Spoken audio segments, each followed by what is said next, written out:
Ассалаумағалейкум, құрметті көрермендер, башыңызға қайырлы күн. Видео басталмастан бұрын арнаға жазылып, лайк басып, комментарияға жақсы пікірлеріңізді қалдырып кетіңіздер. Бүгінгі тақырыбымыз көп адамда сұрап жатыр, кеш телефон соғып жатыр, WhatsApp-тан жазып жатыр. Қандай құс баққан дұрыс деп. Манағыдай бөдене жақсы ма, или тауық жақсы ма дейтін сұрақ қой бұл жерде. Соған жауап беріп кетейін деп, қай кәсіппен айналыссаңыз сізге ақша көп алып келеді, сол туралы сіздерге айтып кетейін. Мен кеше бір кішкене отырып есептедім, енді өзімнің ойымша OLX-тен қарап ценаларын. Тауықтың жұмыртқасы примерно 50 теңге, 60 теңге, 50 теңге, әр өңірде әртүрлі. Бір жақтарда 40-45 теңге дейді. Мен білмеймін ол қаяқ екен. Бір жақтарда 40-45 теңге дейді. Содан кейін енді бөдененің жұмыртқасы 45-тен бастап 60 теңгеге дейін. Примерно ода тауықтың жұмыртқасымен бірдей. Бірақ екеуінде де адамға деген пайдалы қасиеттері бар. Тауықтың өзінің қасиеттері бар. Бөдененің жұмыртқасы ол адамның ішкі құрылыстарына, ағзаларына, көп жерлерге, асқазанға деген сияқты жерлерге шекелесе пайдасы өте көп. Тауықтың жұмыртқасында да пайдасы бар. Өздеріңіз білесіздер ғой, тауықтың жұмыртқасы не затқа пайдалы екен. Содан кейін, мысалы, тауықтың балапандай алып, оны 6 ай күтесіз. 6 айдан сізге жұмыртқа туа ма, тумай ма, оны сізде, мен де білмеймін. Сөздің ішінде кейбіреулер 7 айдан бастап туады, кейбіреулер 8 айдан бастап туады. Кейбіреулер 5 ай, 6 ай кіріп батқанда туып кетеді. Әр тауық әртүрлі да. Ал бөденеде 45 күннен кейін 45 күннен кейін сізге жұмыртқа туып бастайды. Минимум 2 ай дейікші. 2 ай сізге жұмыртқа туып бастайды. Енді қараңыздар. Мысалы, сіз жем бересіз, енді бұларға тауықтарға үйден шыққан жем бересіз, тағы басқа жем бересіз. Ал бөденеге өзінің жемдері болады, береді арнайы. Сіз оған бөденеге үйдің жемін немесе мына бидай, арпа, зерноместі беруге болмайды. Оның өзінің чисті өзінің жемі болады. Сол жемді бересіз. Енді расходты есептейтін болсақ, сіз бөдене бағып, бөденен балапан алсаң, 2 айдан кейін сізге жұмыртқа беріп, өзі 3-ші ай сіз уже пайда тауып бастайсыз. Жұмыртқасын сатып, инкубаторға жұмыртқа салып, балапандарын сатып бастайсыз. Ал тауыққа келетін болсақ, 6 ай күтесіз. 6-7 ай күтесіз. Одан кейін тағы жұмыртқа туа ма, тумай ма, соны күтесіз. Жоқ дегенде сізге 1 жыл уақыт кетіп қалады тауықтан пайда табу үшін. Енді өздеріңіз білесіздер, қайсысын асырасаңыздар да. Мен мысалы қазір тауық асырап жатырмын. Мен көбінесе тауықтың балапандай кезден алғым келмейді.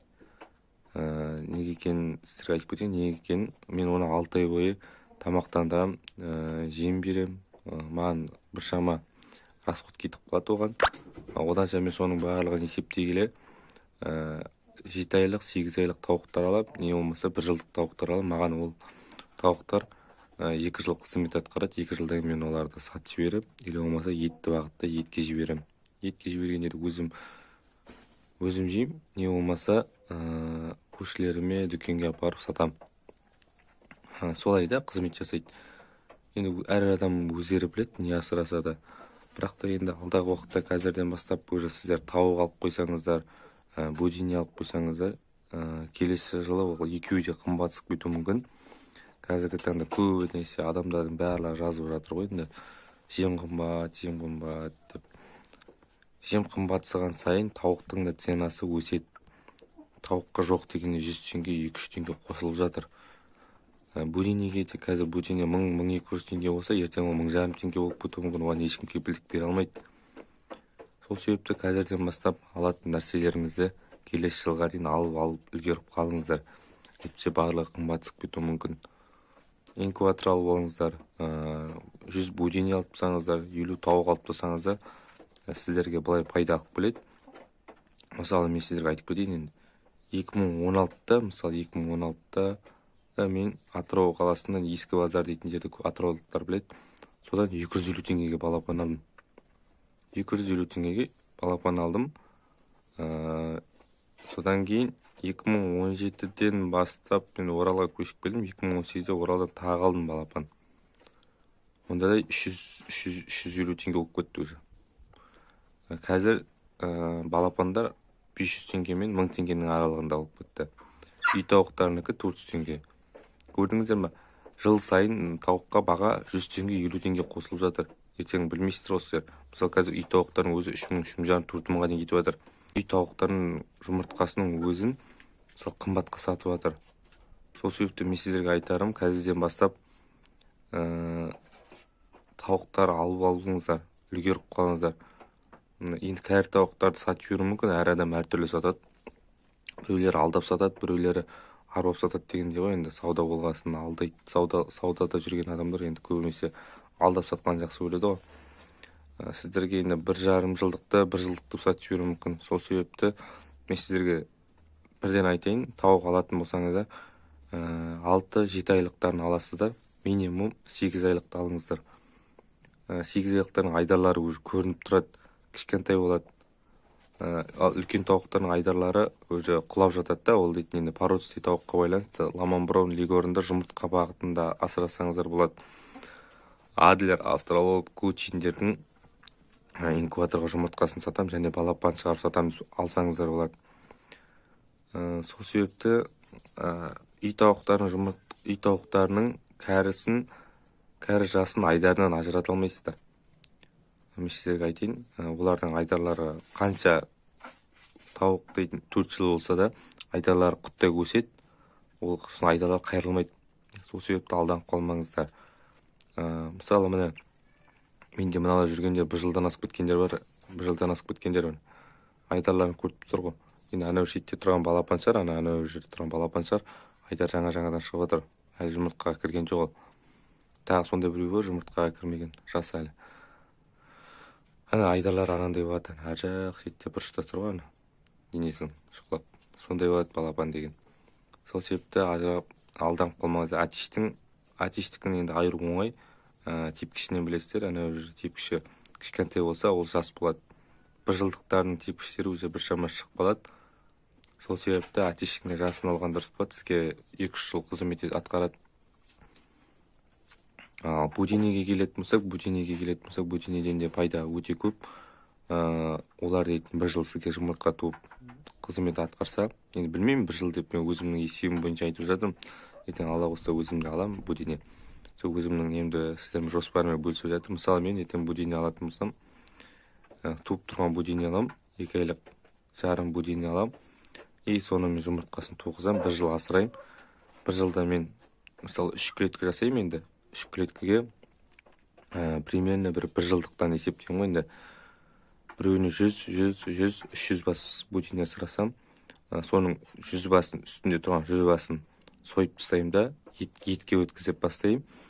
Соның орнына тағы инкубатордан балапан шығарып 100 балапан салам жоғарыға. 2 айдан кейін астында тұрған будинелер кетеді союға. Аналар енді жоғарыдағылар жұмыртқаға кірді ғой, астындағылар кетеді. Содан кейін тағы да балапан шығарып 2-ші клетканың орнына қоям. Олар 2 айға жеткеннен кейін астындағыларын соям. И дальнейшее солай кете береді уже. Бірінің орнын, бірінің орындарын басып отырады инкубатор болса өзіңізде. Сол себепті мен сіздерге айтарым, екеуін де асыраңыздар, екеуін де қолдаймын енді. Екеуінен де ақша пайда бар. Будинеден кішкене болса да уақыт үнемдейсіздер, балапан кезден алсаңыздар. Ал тауыққа келетін болса, тауықтан да енді пайда тауға болады. Балапан кезден асыра, тағы басқа жерден асыра пайда тауға болады. Мен сіздерге айтайын, балапанда қыста алмаңыздар. Марттан кейін алсаңыздар болады. Енді мысалы бізде Орал қаласында күн мартта жылымайды, мартта салқын болады. Апрельде де былай құбылмалы ауа райы. Майдан бастап аламын, мен өзім балапандарды алатын болсам. Күн жақсы болады, өлтіріп алмауға кішкене жақсы да.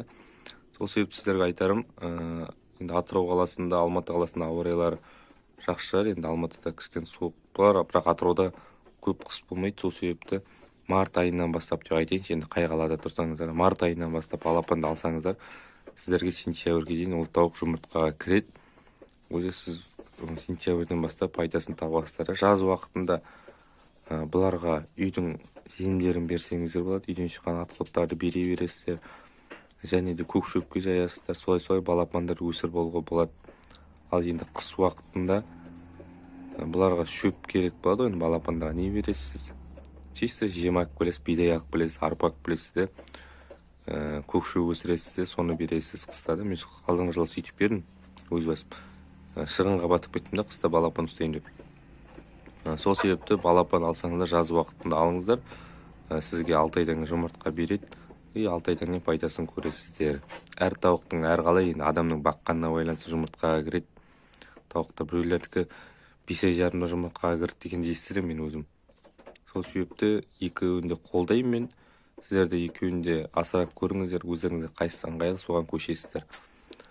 Содан кейінгі мәселе, тауықты осылай сеткеге бағып далаға шығарып жүруге болады. Ал будинеге келетін болса, будине клетканың ішіне тұрады. Кішкентай түрпішті білесіздер ғой, клетканы. Кішкентай клетка жасайсыздар да, соның ішіне асырайсыздар будинені. Содан кейін оның астын постоянно тазалап тұрасыздар. Енді мен мысалы тауықтың астын аптасына бір, 2 аптасына бір тазалауға болады. Постоянно шарбаққа жаямыз, үйтіп жүреміз ғой. Будинеге келетін болсақ, күн сайын ба, 2 күн сайын ба тазалап тұру керек болады. Әйтпесе оларды клеткада тұрғаннан кейін, 2 мезгіл жем жегеннен кейін, мысалы 50 будине болсын, 100 будине болсын, минут сайын шыққан сайын боқтар тез толып қалады. Сол себепті әсін астарын тазалап тұру керек. Видео ұнаса тағы да арнама жазылып, лайктарыңызды басып, пікір қалдырып кетіңіздер. Өздеріңіз қайсысын асырап жатсыздар, қайсысымен айналысқан дұрыс, сол туралы комментарий жазып кетіңіздер. Әзірге осы, келесі видеода көріскенше сау саламатта болыңыздар.